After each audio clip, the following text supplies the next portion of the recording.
Scott Ritter, welcome here, my dear friend. I realize it's very, very late in the day where you are in Moscow. Thank you very much for joining us. Can you calculate from your own sources and from public sources how many U.S. ground troops Trump is in the process of sending to the Middle East? Well, we have two Marine Expeditionary Units comprising the Corps is two battalion landing teams, a battalion of Marines, and there's expedition. The bottom line is you're looking at 4,500 Marines. You have a 5,000-man Army Airborne Brigade, a ready brigade that appears to be mobilized, two Ranger battalions. So you're talking another 1,000 or so Rangers. And then they're talking about starting to mobilize a couple of divisions. These are, 20, 25,000 man strong divisions. So, 55, 60, we're talking about moving around 70,000 troops into the region that are capable of ground combat. And what will be their military mission? 75,000 troops. Well, I mean, first of all, don't get your hopes up because getting them from point A to point B is going to be very problematic, especially for the larger Army divisions, the conventional divisions. There's a lot of equipment and logistics required. There's a limited amount of prepositioned gear in Kuwait that we can fall in on. But even then, now getting them from Kuwait to Iran or wherever you want them, is going to be problematic. The units that we're talking about that have the potential for the quickest deployment are the Marines, and then the paratroopers and the Rangers. Mission could be to seize Karg Island, but that literally is one of the dumbest missions ever. There's no reason to seize Karg Island. There's no military mission. It's sort of a one-way ticket to suicide. It will not. If you look at the map that you're showing there, Karg Island is far to the north in the Persian Gulf. The Strait of Hormuz is there on the bottom right of your map. Seizing Karg Island will not secure the Strait of Hormuz. All it'll do is put, however many troops you put on that island in harm's way, because that island will be immediately saturated with Iranian missiles and drones. It'll be impossible to resupply those troops, and eventually they'll have to be withdrawn. So you'd be occupying island for the purpose of taking casualties and withdrawing. It makes no sense. These troops aren't enough to secure the strait. Again, the same problem would happen. You would, if you want to make a move on, Kashim Island and a smaller island there that the Iranians use to, base troops that can, block the traffic in Strait of Hormuz. Again, we most likely could seize the islands or parts of the islands, but then staying on there. I mean, once you seize it, you got to hold it. And the troops would immediately be put under, intense missile and rocket fire and drone fire. And, you couldn't resupply them because any ships you brought in, helicopters brought in, would be shot down or shot at. You'll be taking casualties, and for what? The Iranians will still be able to interdict shipping, because unless you go inland, land on the mainland of Iran and push inland, 20, 30, 40, 50 kilometers on a wide swath, you're not going to stop the Iranians from sinking ships. So, I think previous assessments, I know the war plan that I worked on, which was this very war plan, seizing the port of Chabahar. We were talking about putting in a Marine Expeditionary Force, a division-sized force. So you're talking about 25, 30,000 Marines, followed on by, about 150, 200,000 Army soldiers. So, you're talking 200 and almost 250,000 troops just to go in and secure, a route inland. We're not mobilizing anywhere near that number, and the numbers we have are totally insufficient to the task. What do you think the military objective will be of the troops that Trump is sending? To somehow open up the toll gate at the Strait of Hormuz? No, it's insufficient forces to do that. We just don't have the forces that can do that. First of all, the Marines are on board 4 amphibious warfare ships of the legacy type. In 2019, General Berger, the Commandant of the Marine Corps at the time, issued his Commandant's guidance, and he said after reviewing the directions from the White House and the Pentagon on what they want the Marine Corps to do, I have to report that we can't do it. That our legacy attachment to amphibious, ready groups, which is what we're sending to ARGs, no longer. These are no longer viable in a day and age where the enemy has missiles that can reach out and touch you, before you even get close enough to launch your ships. We put all our Marines into one basket. We have an entire battalion landing team on the ship coming in from Okinawa, and we have another one spread over 3 ships coming in from San Diego. You sink one of these, you're losing all your Marines. We'll never get the Marines close enough to shore while they're on these ships, so we'd have to disembark the Marines from their ships, but you can't do that close to Iran because, again, they'll get hammered. So you got to go in through the Red Sea and come across either through Jordan or through Saudi Arabia. Now you've increased your logistical burden on the Marines. Then you have to use a heliborne assault because the ships are no longer available. And I keep telling people, go ahead and Google Koh Tang, the Battle of Koh Tang Island, May 1975, when a Marine battalion landing team was tasked with seizing an island a little bit smaller than Karg Island. And what happened to them? The Marines don't lose battles very often. We lost this battle. We got beat. Most of our helicopters were shot down or destroyed. And we had to leave our dead behind. We don't do that. Worse, we abandoned 3 Marines that we failed to evacuate because we evacuated under fire. And they were captured by the Khmer Rouge and executed. This is the fate of anybody who tries to take Karg Island. Does Hegseth know what he's doing? No, absolutely not. The most incompetent man that ever served in the position of Secretary of Defense. And he is Secretary of Defense. The Secretary of War nonsense is his own manufactured thing. Congress is the only institution authorized to change the title, and it has not done so. But Hegseth is just, again, a man who at best could have been a battalion operations officer, probably would have been fired for it because of sheer incompetence. He became a Fox News talking head, and Trump fell in love with the man's aggressive, speaking. It's one thing to be, on Fox News and talking tough. It's another thing now to be the Secretary of Defense and, talking so tough that you disregard the law of war, that you say that we will not, comply with rules of engagement, that those are for the weak, that our job is to kill things and break things. And then that ends up, attacking a school, killing 175 children. Meanwhile, we don't have the force capable of doing the mission that, is now become manifest. And the other thing is, why didn't Pete plan it this way? I mean, this is the most incompetent man on the face of the earth. Donald Trump says that Pete said, let's do it. Let's do it. Shouldn't be, implementation order. There should actually be people who are smart who have reviewed this and said, let's not do it.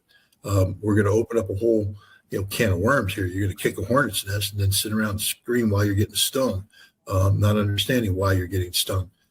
We knew in advance that the Strait of Hormuz would be closed. The Fifth Fleet, based in Manama, Bahrain, has been monitoring this forever, and they know what the Iranians were going to do. This doesn't take anybody by surprise.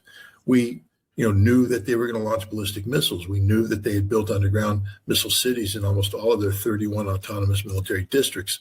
We knew that we didn't know where they were located. We knew all this, but we fall in love with an Israeli, fed fantasy of regime change. And if we kill Ali Khamenei, the government will collapse. And then we don't have to worry about all the little dirty details of war. So we went to war on the basis of a fantasy, regime change, collapse. And then when they didn't collapse, and when their missiles started impacting, we didn't have a plan. Then when they shut down the Strait of Hormuz, we really didn't have a plan. So what we've seen over the course of the last 4 weeks is the United States is making it up as it goes along. And it gets worse because you get Donald Trump thrown into the mix. This is a man who, his social media account should be shut down, for national security purposes. He is jerking everybody around. He is toing and froing, saying things that should never be said if that is indeed your policy objectives, but he's just making us look foolish. And as a result, the military is expending a lot of energy, a lot of resources trying to react to stupidity that he says one day only to change his mind the next day. Doesn't the Marine Corps have generals who can say to Hegseth, we can't do it, and here's why? Well, yes, they do. The question is, are these generals overly politicized, like the Navy, like the Army? We've seen since the end of the Cold War, when Bill Clinton came in, what we saw when Bill Clinton became president was how he began to politicize senior military promotions. Basically, anybody that was due to be promoted who was deemed to be loyal to Ronald Reagan or George W. or Herbert Walker Bush were passed over in favor of people who were more politically inclined. And this began the politicization, not only of the higher ranks, but of the processes of promotion. So today, when people go up to a battalion commander selection board, which is the 05 level, lieutenant colonel level, they're not being evaluated on their combat capabilities or their tactical expertise. They're being evaluated on their political correctness. They're being evaluated in a whole range of things that have nothing to do with war fighting, about political correctness and political alignment. And if we change presidents every 4 years, that means that we're seesawing back and forth. And then the other thing is that many of these people get involved in defense procurement, and their loyalties then lie in their potential for being hired by these companies once they leave. And so the officers that serve today, you don't make colonel, you don't make brigadier general without selling your soul to politics. There's no more pure combat leaders. There's always a political aspect to these people, and they become yes men. And as a result, at the time when we need a Smedley Butler or we need an Al Gray, my commandant, we don't get that. We get generals who are silent in the face of absurdity, or they just nod their heads and say, we will find a way to execute the orders because they think they're being good soldiers. Not, they're being bad Americans. Your duty, especially as a chairman of Joint Chiefs of Staff, is to advise the president on military matters. And the biggest piece of advice you should give this president is, first of all, don't go to war against Iran. And second of all, don't go to war thinking that they're not going to close the Strait of Hormuz, because there's not a damn thing we could do to keep it open. And don't go to war thinking that you're going to shut down their ballistic missile launch capabilities, because history shows we don't do that very well. And don't go to war thinking that your ballistic missile defense shield is going to protect them, because it never has and it never will. This is what the general should be telling President Trump. But instead, they fall in line with Hegseth, and when he says, let's do it, they go, okay, let's do it. What kind of intel would be available to the military before these guys put their feet on the ground? Well, I'm sure we'll have extensive intelligence. We'll have imagery intelligence, some of the most high quality. And then you can throw in other sensors to complement that, radar sensors, et cetera, to get a feel for what's happening underground. Infrared sensors to find out where heat signatures are. You can, again, to determine where weapons might be stored. We will be doing a lot of electronic intelligence, trying to capture communications. And that helps us track individuals and track units. Less human intelligence at this point in time, because the vectors for human intelligence collection are closed. There's no fishermen showing up in Dubai right now for a human team to go down and debrief on what's going on Karg Island. Everything's locked down. But we'll have good tactical intelligence for the most part. But again, the Iranians have been preparing for this for years. So we don't know if what we're collecting is disinformation. It's just a partial picture. We don't know. And, the other thing we don't know is the quality of the troops. One of the things that took us by surprise at Koh Tang Island is we only expected 30 to 50 Khmer Rouge, poorly armed Khmer Rouge. We ended up fighting 300 to 500 of their elite troops, people who were disciplined enough to stay down and maneuver under fire and, basically defeat the Marines. The Iranians that are on Karg Island have been preparing for this war for some time now. And, the intelligence should be such that we can tell our bosses, don't do this. We don't have, we don't know enough about, where the underground disposition of their forces are. And if you send in paratroopers or Marines, they could be walking into an ambush and be slaughtered. Wow. I don't want to ruin your dinner, but here's the senior senator from South Carolina on taking Carg Island, number 13, Chris. Here's what I tell President Trump. Keep it up for a few more weeks. Take Carg Island, where all of the resources they have to produce oil. Control that island. Let this regime die on a vine. Well, I mean, first of all, Senator Graham has to understand that Carg Island, the notion that all of their resources to ship oil on there is false. It is a convenient point to ship oil, and the Iranians have the facilities there, but those facilities can be replaced. They can transfer those capabilities elsewhere. This is not a one-of-a-kind, unique, facility. So the Iranians have the ability to ship oil elsewhere, reconstitute elsewhere. So it's a fiction to say that if we take this island, we destroy the Iranian oil economy. We will temporarily displace oil shipping, but the oil production will still take place, and they'll just find another place to do the transshipment. But again, Senator Graham he makes it sound like this is so easy, that it's an easy thing to do an amphibious assault under fire. I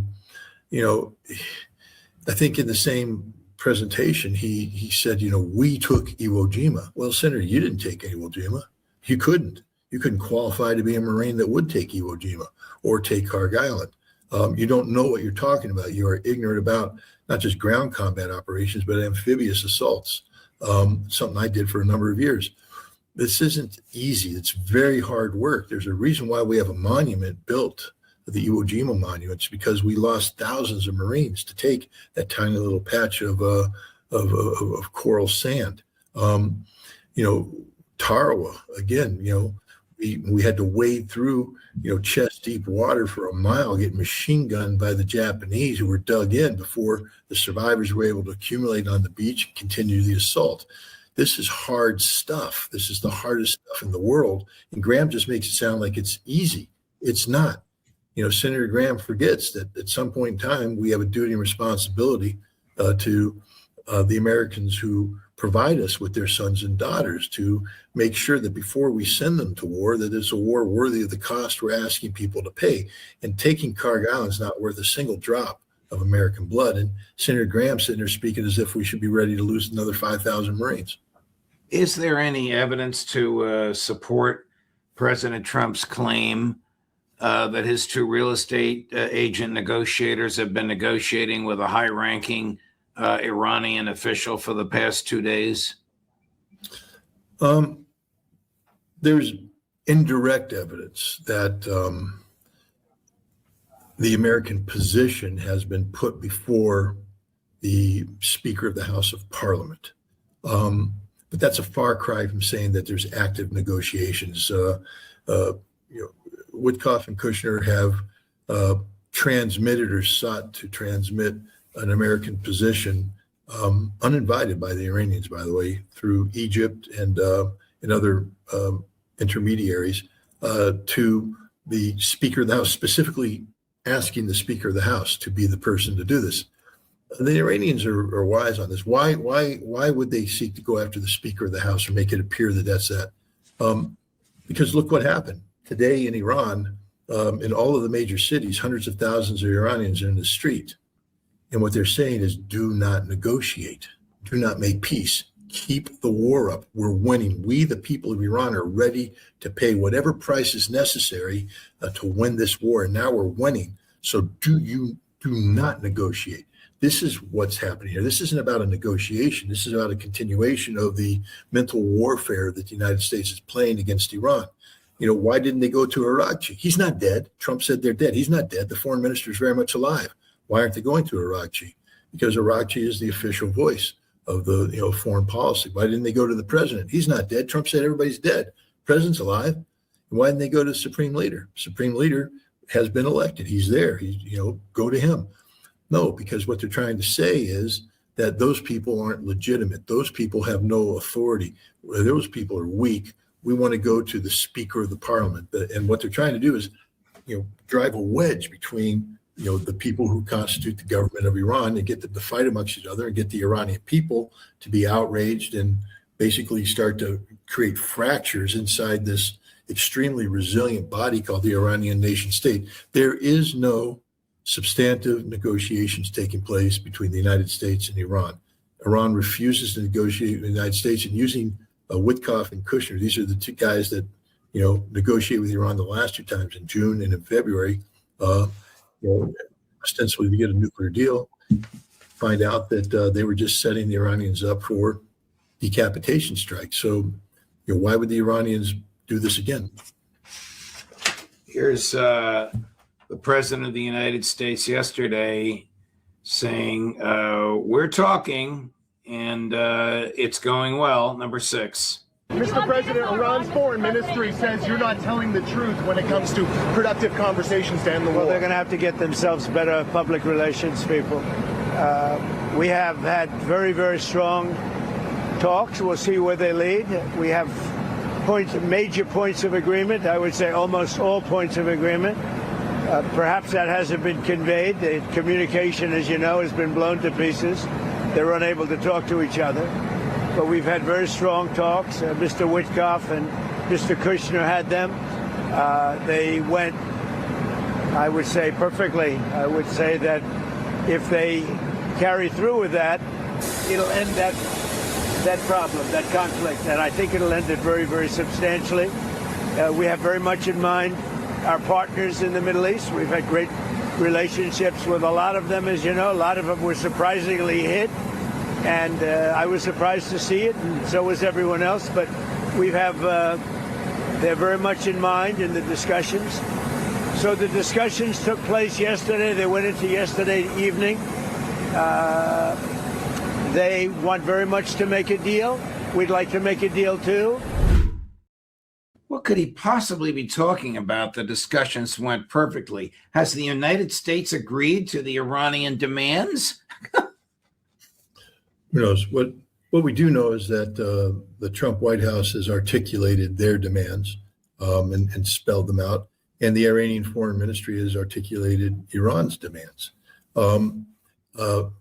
So if what Trump probably is talking about is that Kushner and Witkoff are talking to somebody they want to convey a message to the Iranians, and the conversation is how Witkoff and Kushner are talking to this intermediary, and how the intermediary on his own volition is pushing back with the Iranian position, saying, do you really want me to try and go in there? And with you saying this, this is what the Iranian response has been. And so it becomes an internal conversation between the Trump team and a designated mediator who hasn't been officially designated, because the Iranians don't want a mediator. The Iranians are talking to nobody right now. Absolutely nobody. Here's the Iranian foreign minister yesterday. Chris, number 10. I don't think the question of talking with Americans or negotiation with Americans once again would be on the table, because we have a very bitter experience of talking with Americans. We negotiated with them last year in last June, and they attacked us in the middle of negotiations. And again this year, they tried to convince us that this time is different. They promised us that they don't have any intention to attack us. And they wanted to resolve Iran's nuclear question peacefully and to find a negotiated solution. And we finally accepted. But again, after 3 rounds of negotiation, and after the American team in the negotiation, said itself that we made a big progress, still they decided to attack us. So I don't think, talking with Americans anymore would be, on our agenda anymore. Perfectly rational. And that's the position. One thing we can say about the Iranians is that, unlike the United States, which has changed its war plan just about every day, contradicted itself on a regular basis, the Iranians haven't changed their message at all. From day one, they said, this is what's going to happen if you do this. And when we did that, what they said was going to happen did happen. Iran has not altered its plan whatsoever. And so there's a consistency in anything the Iranians say about this operation that's lacking on the part of the United States. How precarious is the American position in this war now as we speak, Scott? Let's put it this way, Judge. We've lost this war, and we're not going to win this war.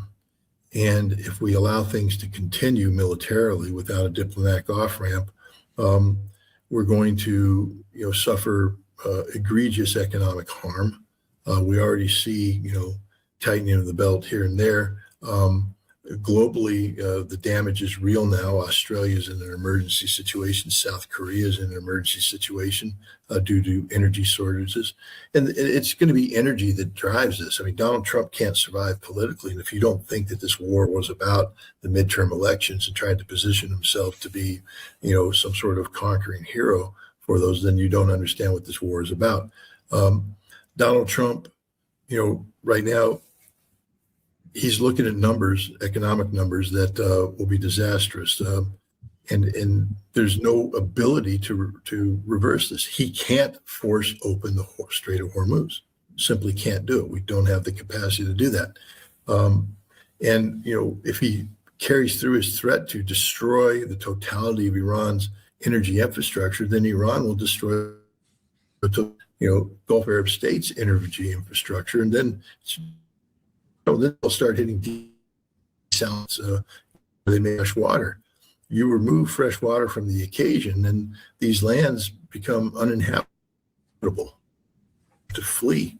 It'll be disastrous for Gulf Arab states. It'll be disastrous. This is the reality, and so Trump needs to make off ramp, and it's going to be one that's going to require the United States to make significant to the Iranians. Scott Ritter, thank you very much, my dear friend. I know you're on the other side of the world and it's very late at night. I appreciate all this. Your audience is enormous, and I know I speak for them that they appreciate it as well. All the best to you, my friend. We'll see you again soon. If I could just add something, I'm in please. Russia, and I'm in Russia for a purpose. And the thing that I've been pushing for the past several days is the role that Russia can play in providing the very off-ramp that we've been speaking of. And while it's up to Russia to determine, A, if they want to do this, B, what a grand bargain with the United States would look like, what I can say is that this message has been very warmly received by the Russians. I've been asked to speak before an audience at the president level. I've been interviewed, requested to be interviewed on their national press about this issue because of that discussion. And I've interviewed some of the great thinkers in Russia about this. Russia holds the key. Russia, is one of the major energy producers right now. The United States needs Russia and Russian oil on the market to stabilize the economy.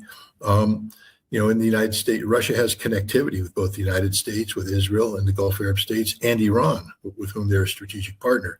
The United States has, no ability whatsoever to negotiate directly with Iran. Russia has the ability to mediate amongst all the parties, and this has to happen sooner rather than later before the economic consequences of what Trump has done spins out of control. And there seems to be a recognition in Russia that this indeed is a mission they need to, at a minimum consider and, most likely start to act on.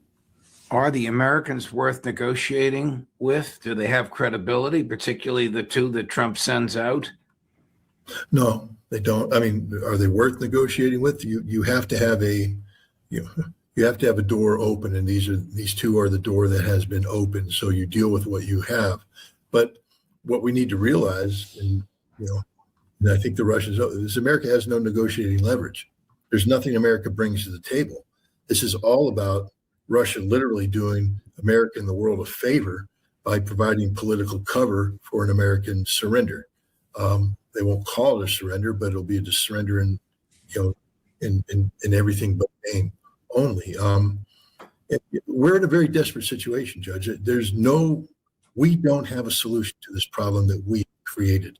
And right now, every day that goes by, this problem gets more and more unsolvable by the Americans. We're going to need outside help, and Russia is the most likely source of that outside help. Well, you're doing the work of the angels. You may be suggesting a solution which will resonate with all the right people. Godspeed. Safe travels. We'll look forward to seeing you again soon, Scotty. Thank you very much. Okay, Judge. Thank you. Sure. All the best. A great man and a great ability to crystallize a problem in front of people that can actually help solve it. Tomorrow, well, before I get to tomorrow, here we are. Judge Napolitano Weekly, our new short audio podcast. It's me talking to you about personal liberty in a free society, wherever you get your audio only, Spotify, Apple, iHeart, or Amazon. Log on to it and tell us what you think. Tomorrow, Wednesday at 8 in the morning, Gilbert Doctorow at 2 in the afternoon, Max Blumenthal at 3 in the afternoon, the great Phil Giraldi. Thank you for watching. Judge Napolitano for Judging Freedom.